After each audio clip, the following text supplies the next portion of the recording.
Well, you've heard of dry January, right? After the holidays, people take a break from alcohol, but it's February now. So where do we go from here? Joining us to talk about the merit of moderation throughout the year is Michelle Lawton. She's the author of the book, Moderating a Love Affair with Food. Hi, Michelle. Hey. Welcome back.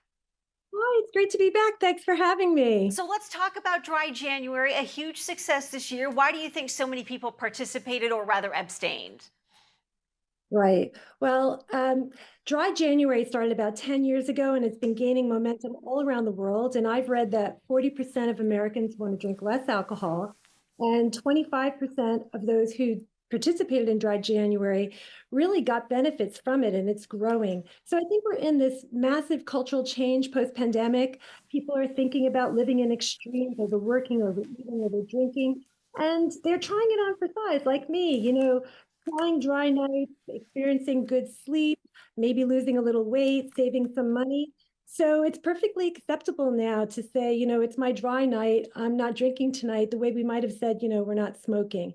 So, it's really interesting also as a marketer.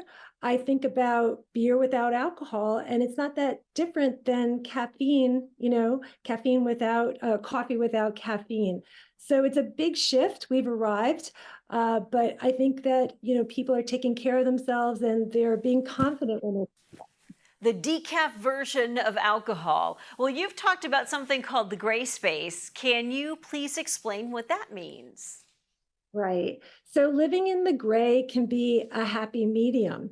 Um, as I was writing the book, I was talking with a nutritionist, and she talked about in eating, if you have portion control and frequency, you can eat what you want. So I just started thinking about this as a wine and food pro. I had to come up with some strategies because I love wine for life.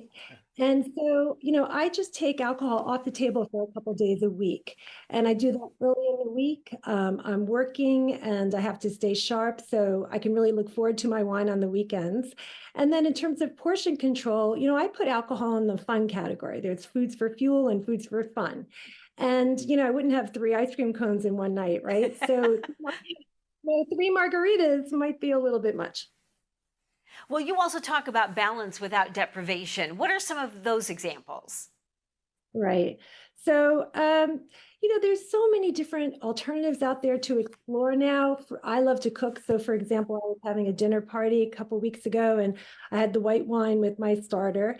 And then when I brought out the red wines, all the wines that we normally love, I also brought out a non-alcoholic wine made with sustainable grapes from Napa, and it was really delicious, and I enjoyed it through the meal.